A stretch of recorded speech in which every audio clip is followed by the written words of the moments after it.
guys. How do you know him? Hi. Good afternoon. I'm Mindy Kaling. I'm going to be the moderator for the Global Press Conference. Yeah, I'm just really excited to introduce everyone for this panel. The first person is J.J. Abrams, director, producer, co-writer of the movie. Daisy Ridley, who plays Rey. Right here, JJ, on my massive white sofa. Come sit. Hello, hi. This is Daisy Ridley. Hi. Daisy Ridley. Adam Driver, who plays Kylo Ren. Lupita Nyong'o plays Maz Kanata. Yes, Lupita. Carrie Fisher. What? Who plays Leia, and Lawrence Kasdan, who's a screenwriter. And Lawrence Kasdan. Where is Lawrence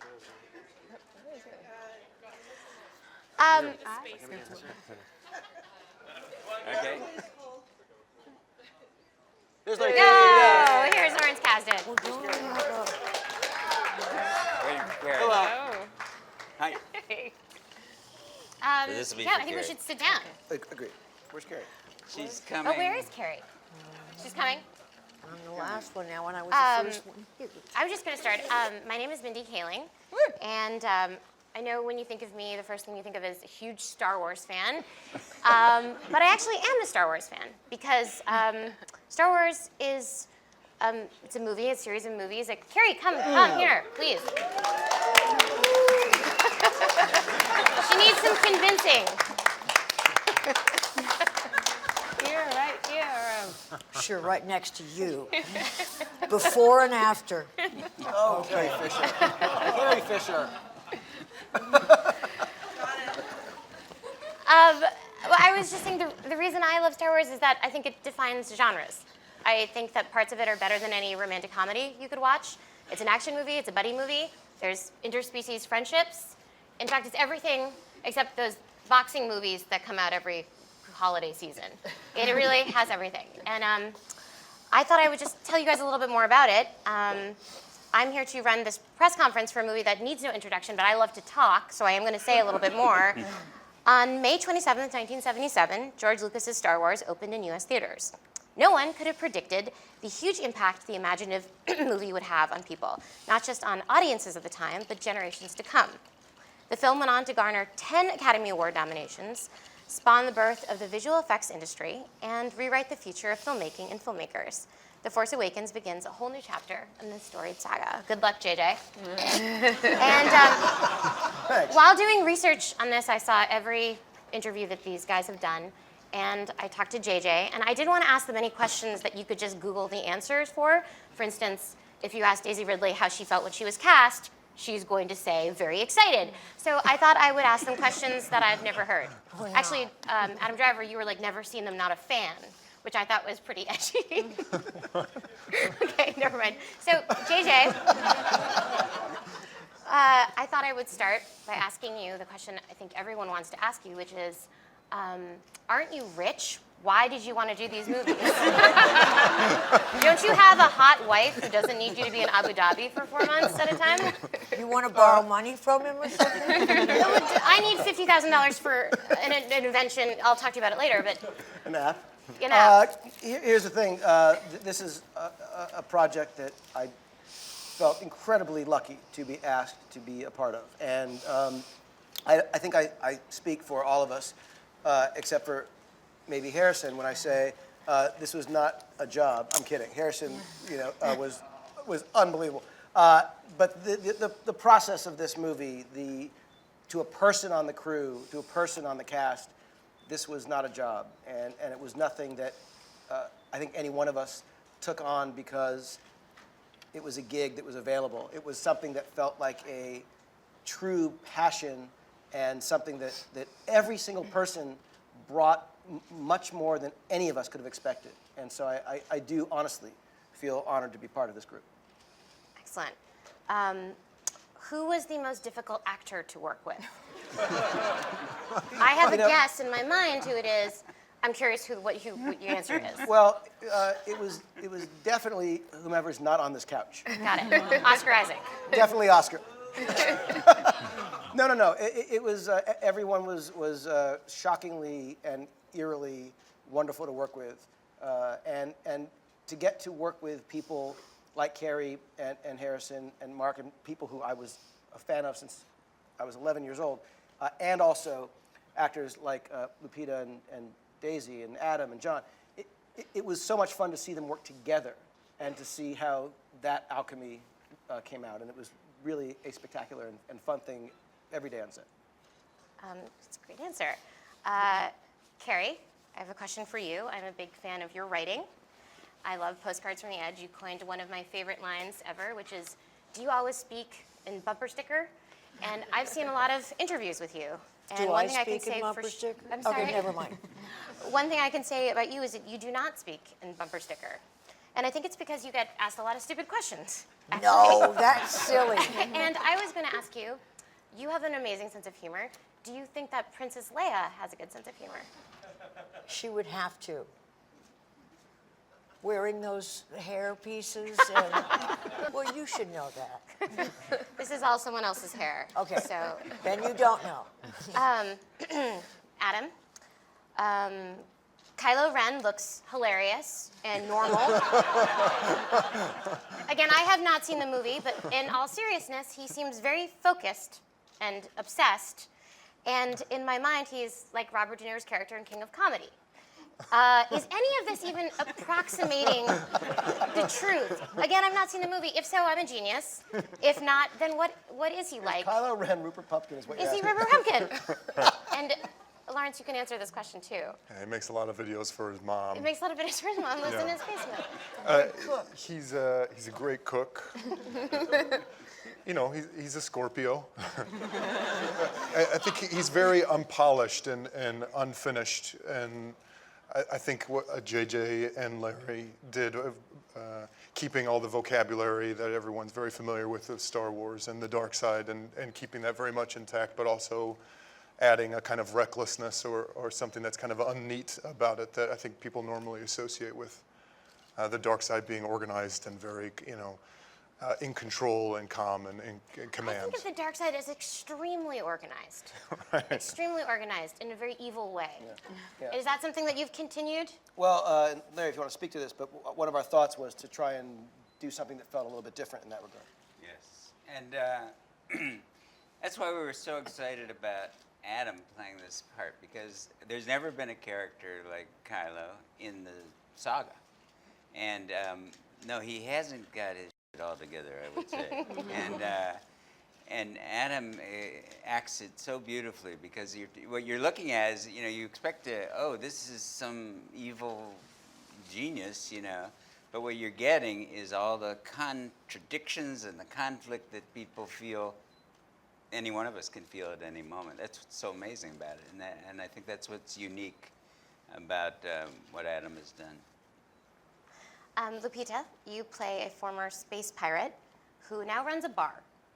I'm wondering, this seems sort of, to me, like a female Sam Malone from the American TV show Cheers. Does that mean that Yoda is Norm? You might not know this. I was just going to say, could you talk about your relationship with Yoda? And is it convivial? Sexual. Carrie, just tell her a little bit about the show Cheers. Sexual, I said. Sexual. Sexual, okay. He was my first love. No. That's a movie I would like to see. Yeah, that's a good movie too. Ideas for Disney. Yeah. What? The question was, can you talk a little bit about your character's relationship with Yoda, which is something I like to. Can she? No. Well, I will say this, No, okay. that in an attempt to save my friend Lupita Okay.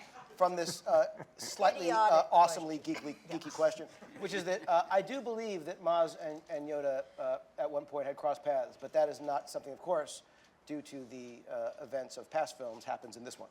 Okay. Okay. Yep. What he said. Yeah. Exactly. You recently were in a play in New York City, and I'm wondering what the experience was acting with other actors versus what I can only imagine in this was at sometimes a very solitary experience shooting this movie. And Well, yeah. Fortunately it? for me, JJ had me be a part of principal photography. So my very first experience of motion capture was on the actual sets with the actual actors. So I am eternally grateful to him for giving me that because it was a great way to get into this wonderful, crazy thing called motion capture. I got to be on those sets and see those things and feel them, and the art direction in this, there's so much detail, even when you're standing on that set, it's mesmerizing, and I think audiences are going to be, they're going to have a very immersive experience, much like we had filming it. And so it was good to have that, and the physicality is something that then carries on into theater for sure.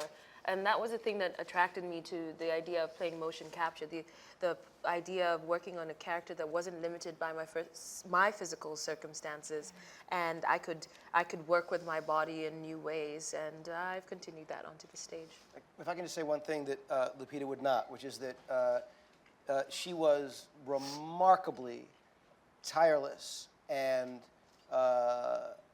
willing to experiment with different versions of this character.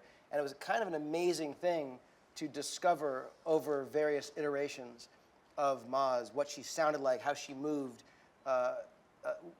It was really, I've never been through this before with an actor where we got to discover again and again and again kind of how to better tell the story we were telling.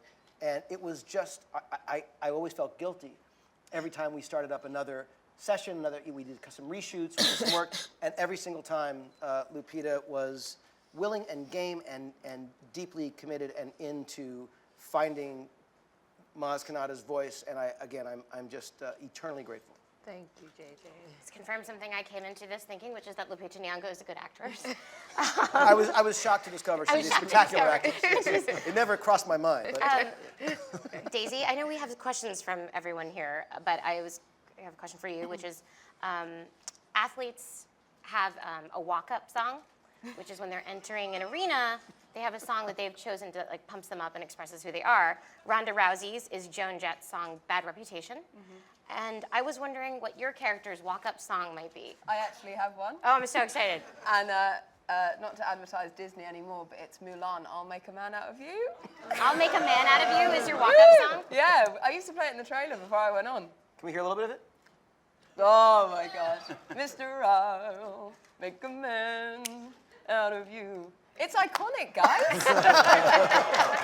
Thank you, Ridley. Nicely done. So I think we should open up the questions. I have more, but I'll pop in inappropriately. Yeah, please. Okay. You, sir, with the glasses. Okay, guys. Thank you for letting me come to this. My question is for Mr. J.J. Abrams. What was the most important thing to bring to The Force Awakens from the original trilogy to you? When Kathy Kennedy and Larry and I started talking about what this was at the very beginning, the fundamental question was, what did we want to feel? And what did we want people to feel when they came to this movie? And that was really the beginning of the discussion. And the answer was the kind of sense of discovery, exhilaration, surprise, the comedy that George Lucas put into Star Wars kind of was, for me, the thing that made me love the movie. But when you look at all the things that he got right, it's impossible and stunning. And so for us, at the very beginning, it was really about knowing why we were telling this story. And it was to give people that sense of possibility and magic that we all felt when we first saw the original Star Wars. But I will just say that this is all to tell a new story, meaning it's not a nostalgia trip. We had to go backwards in order to go forwards. And if you look at 4, 5, and 6, those are stories that continue. This is 7. So the history of 7 will be what we've seen before. So the fabric needed to be that we are familiar with in order to tell a brand new story. Thank you. Hi, go Hi. So this question is for Carrie and Daisy.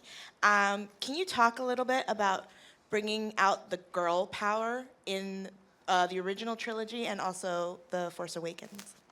No.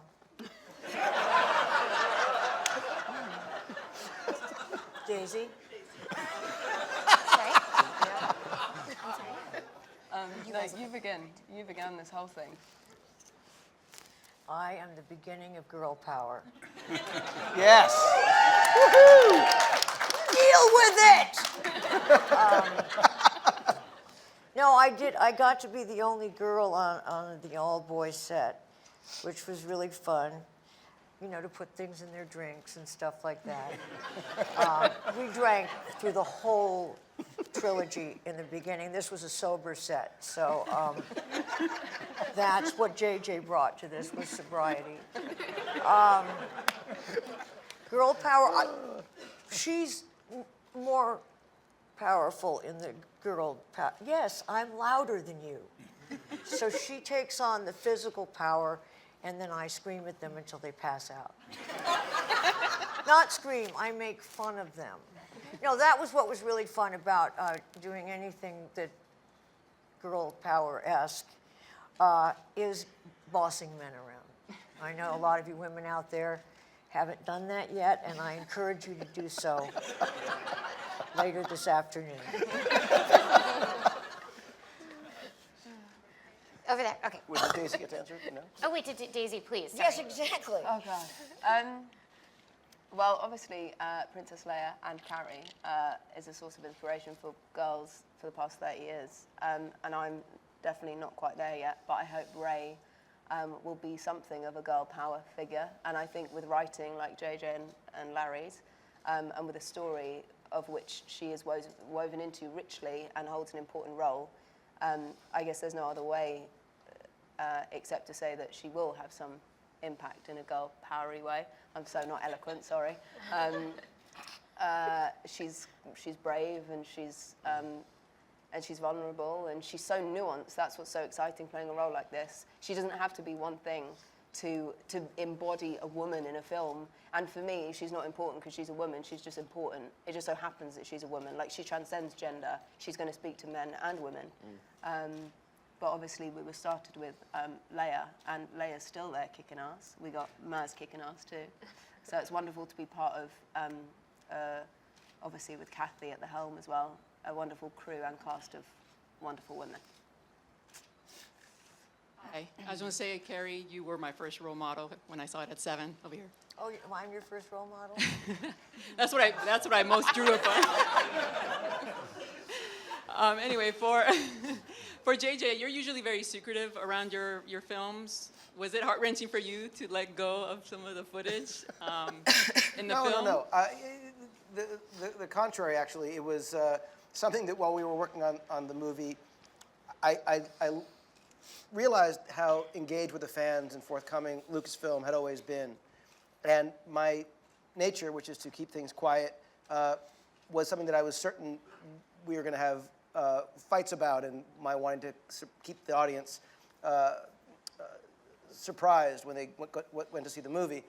But Disney, to my shock, was arguing to not ruin, not reveal, not show every story beat. And we've all seen trailers for films that literally show you the movie in Cliff's Notes form, and then you go to see the film and you're like, yeah, that was literally the movie. I saw it in a 2-minute, 10-second piece. So I was very grateful that Disney actually took the lead on trying to keep things quieter. And obviously I ask all of you, who we are incredibly grateful for your being here, that when you do see the movie and hopefully talk about it to your fans and readers and stuff, that we maintain some level of surprise for people who get to see the movie and don't have it ruined for them just because it's finally been released, which I cannot wait for, by the way. It's such a special film because my husband forbid me to see the film by myself. Because he said it's an experience that we have to experience together because we're both Star Wars fans. Yeah, but listening to Carrie, you should just boss him around and tell him you'll do what you want. I'll try that, but that works. But I just wanted to know from the cast members, do you have family members or friends or probably, I've heard from other people similar stories that they're forbidden to see the movie without them.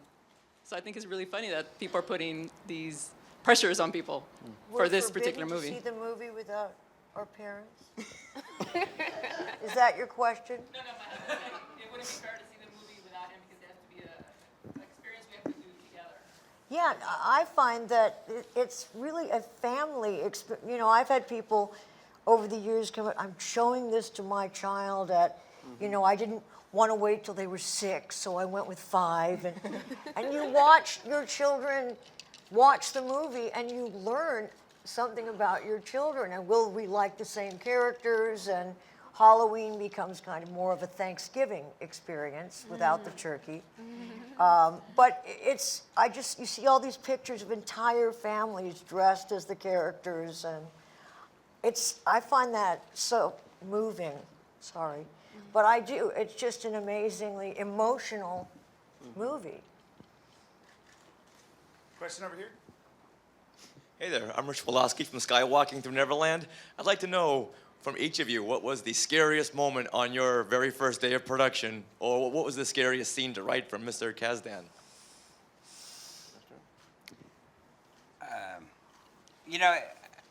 I don't associate the process with fear. JJ and I jumped into the thing under a lot of time pressure, and we had fun. And in fact, the first day that we started real work on it, we said, we must have fun with this every day. It's really a privilege, and you have to be very lucky to get to write the next Star Wars. And so we didn't really have fear. I think we had trepidation about fulfilling people's expectations, that they be satisfied with what we came out with. But we didn't want them to know what we were going to come up with, and we wanted that this moment that's coming up next week would be a fresh moment for as many people in the world who were interested in it. So the only pressure is, can you do something that's worth that much anticipation? I think. Thank you. How about from each of you from the cast? What was the scariest moment that first day of your first day of production? Bad memory.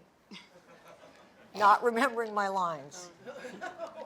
That was scary. No, and I also, I'm the custodian of Princess Leia, so I never got out of character, and I wondered if that would be noticed. No, but I was very nervous. Just it's been, 40 years for other people, it's been a long time, and I don't like looking at myself at this age in a large way. So that was scary and remains so. This question, Are we going through? Lupita, please. For me, it was playing a motion capture character. This was something completely new to me. And walking into a room, I had to do this thing where they had to take my picture from all directions at one time. And I had to stand in the middle, and there was 360 cameras all around me. And that freaked me out.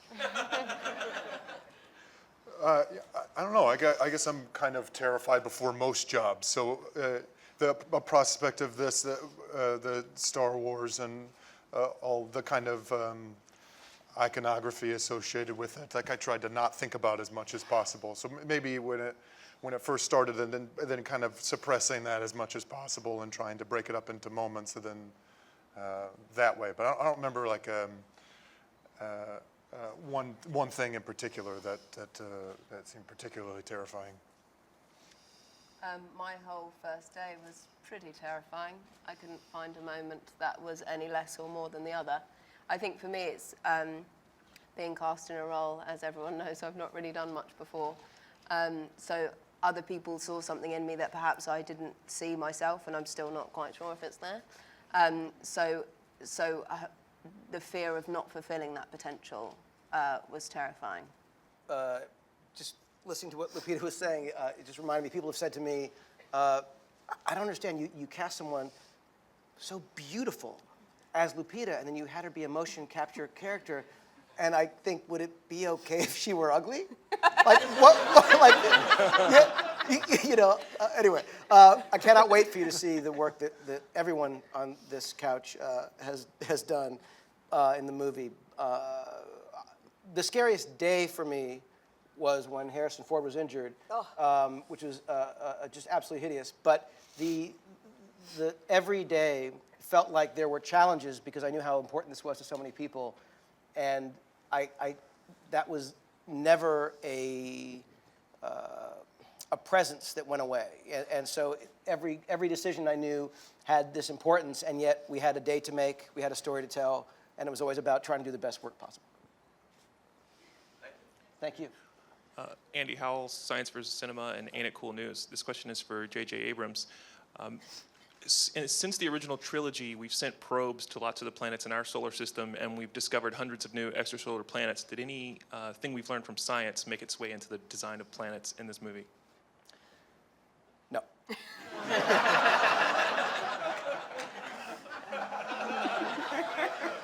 What about math? Math? Anything from, English? You take that question. You go for Okay, it. yeah. No. Question here. Hi, Asif Kamashak News. JJ, since you two were really the brainchilds behind the story, how much did you guys look at the extended universe and the extremely large canon of books that have been written around the Star Wars universe when you decided to make this? Or was it more looking at Return of the Jedi and just figuring out how you guys feel it should have gone? Hey, you want to take it? I think it had more to do with Jedi and the continuation of 4, 5, and 6. This is 7. I think we were aware, we're respectful of the canon, but we really wanted to tell a story that interested us and delighted us, and we didn't really want any rules and parameters particularly. We just said, well, we can do anything we want with this story. What would be the most fun thing to do on this page and the next page and the page after that? And that was sort of the guiding principle, I think, more than the canon or anything that had come before. All the way over here in the front. Well, for the cast, many of us has been thinking about what happened after Return of the Jedi for the past 32 years. Did all of you have those questions, and when you got to finally answer them, did it live up to or surprise your expectations? I didn't understand the question. I wasn't a huge fan of the whole thing. I'd seen them and I had kind of interest, but I missed the Star Wars boat as it was. So I didn't wonder that so much. But even so, it was very exciting finding out what did come after Jedi. Yeah, I would say that that it's still called Star Wars for me was really, and that sounds, but it's in a way it's 30 years later, but the exact same things are going on in a way, which I thought was so telling of, so true to life that it's, even though I feel that's we have such short memories of huge, events and mass genocide, and then we kind of forget about it, it seems, and there's still the same people are in charge, and the same group of people, younger, older, everyone comes on and feel that their problems are unique, and then it's all a cyclical thing, and it seems like finding these people, and a lot of things have changed, like the setting, but really the circumstances are the same, I felt was very true, and that for me was what I took less plot points and like, I always knew that, Leia would be doing this or Solo would be doing this, more like nothing really changes. That answered your question. Yes. Question here? Hi guys, this is for JJ and Lawrence. The names of the characters have always been really unique in Star Wars. What's the process that you guys used to come up with new ones, and did you use any that were left over from Mr. George Lucas? I don't know if there were any left over. I think the criteria was, did we like it? That was it. Really tough criteria. Did it sound good to say it? Did it feel good to type it? Yeah. And don't you think? Yeah, and a lot of names came and went and some names stuck.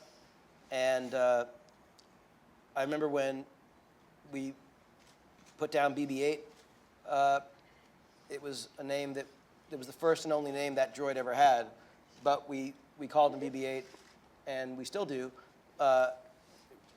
Rey and Finn and Poe went through many iterations. Kylo Ren was Kylo Ren fairly early on, and there was a sort of backstory. And Maz Kanata, I think, was always Maz Kanata. So and we changed Leia's name. No, we didn't really do it. My name is a product of spell check.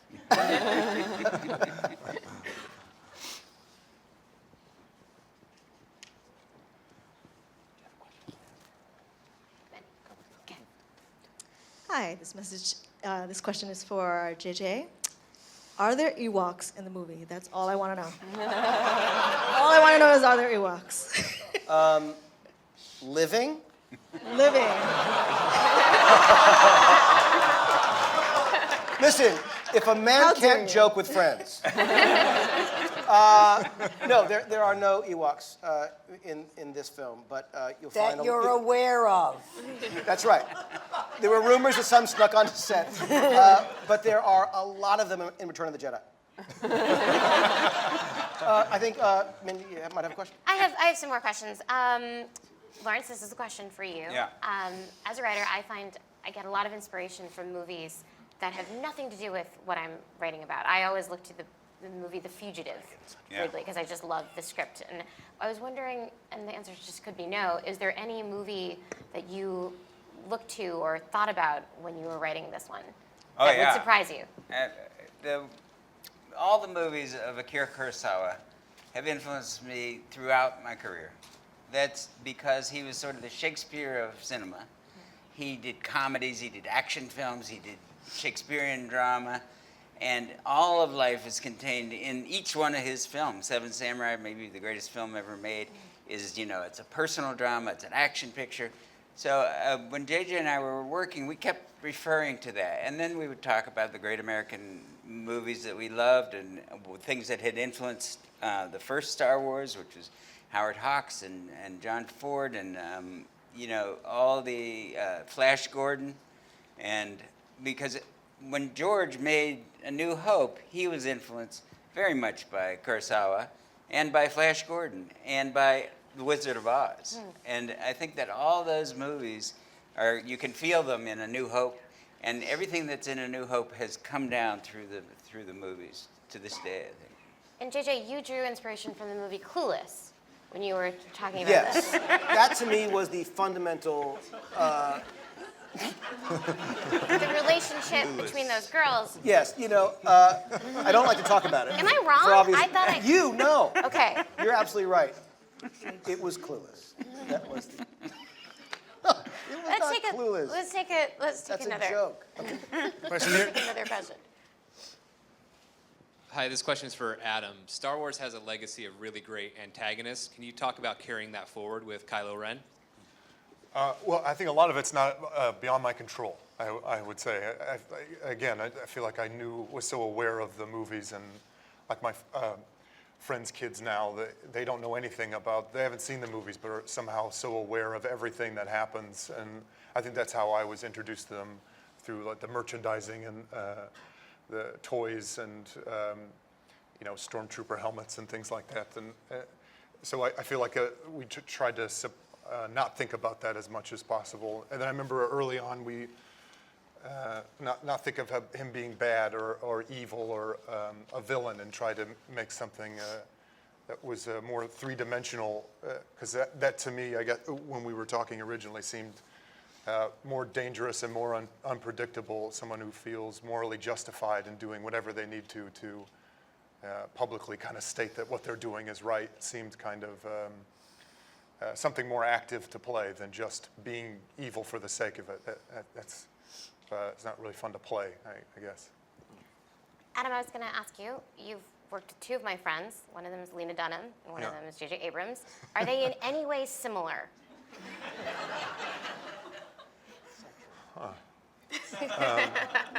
Yeah, actually, in an amazing ability to compartmentalize, and I mean, they do this both in very different ways. Sociopaths.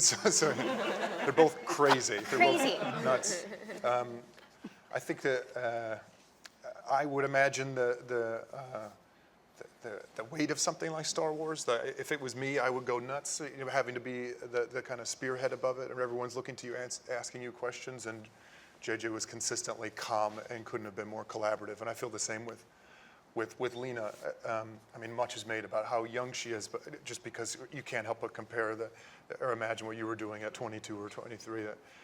She's not so that young. She's like 28 or 29. Yeah, It's now, fine. yeah. Yeah, it's fine. I mean, like she's like At kind the of young, time, but yeah. like not like a wonderkin. She's not like Daisy. It's okay. Yeah. Thank you for answering that. Okay. Hi, guys. I love to state at the end of the credits of every movie, so I'm just wondering, is there an Easter egg or an extra scene at the end of this that we should look forward to? No, there's not. There will be now, though, right? All the scenes are actually in the movie. He likes to see to the end of the credits to see if there's a scene at the end. Like outtakes. I have a question about costumes. Okay, my first question is for J.J. Abrams. Which was the most difficult costume to put together? And then for each of the characters, I'd like to know how long it took you to get into costume. So the costume that was the most challenging, I think, for us to arrive at, and Michael Kaplan, the costume designer, I cannot wait for you to see what he's done in this movie.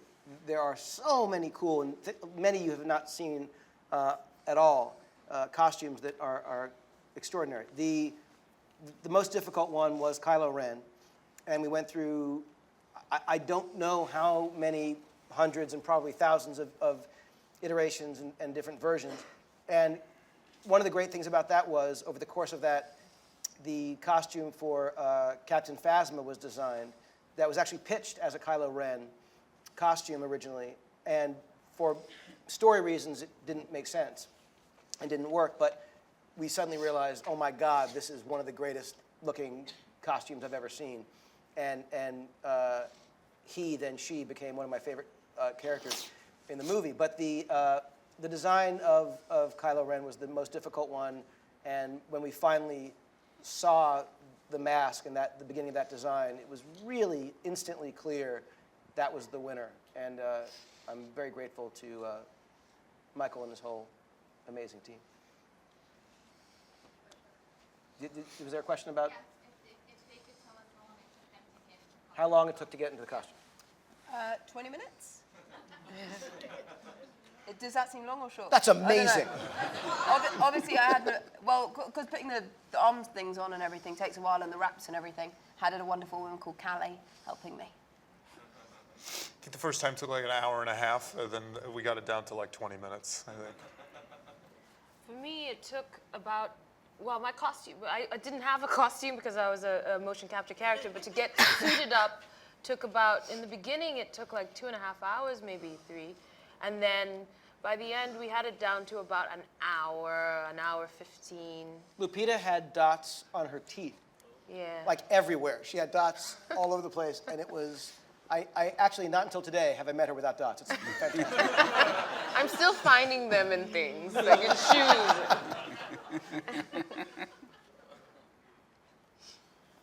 Larry? I was ready like that. Show up, ready to go. How long did it take to get into costume? About 10 minutes for the 20. I'm older and I do it faster. No, really, 20 minutes. I have a kind of classy gas station attendant look.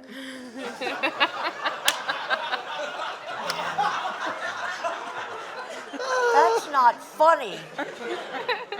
So that doesn't take long to put on. That's my favorite thing of a classy gas station. Well, look at it. Or I could say I was an airplane repair person with a nice vest over that and different hair than most airplane mechanics would normally have. The end. Last question. There's been so much amazing publicity for this film, lots of hype and product tie-ins and SNL sketches and all kinds of stuff. And this weekend, Carrie's amazing interview on Good Morning America went viral. And that's been my favorite piece so far. So I wanted to ask if we can expect to see Gary as some kind of long-tongued alien in the film. I wish, I begged JJ, and Gary was willing to sleep with JJ to get into this movie. And I mean nap, but still. Yeah, that was the enticement. That's why I didn't go forward. And on that note, I think we have to bring up the second group of performers and actors. Guys, thank you so much. Thank you. Good. Thank you very much. I mean, bad. See you soon. They're bringing Gary. Thanks, everyone. Ladies and gentlemen, you're watching Hey You Guys! Hey You Guys, huh? Hey You Guys. Is that from the Goonies? It is indeed, yes. Nice. Hey You Guys!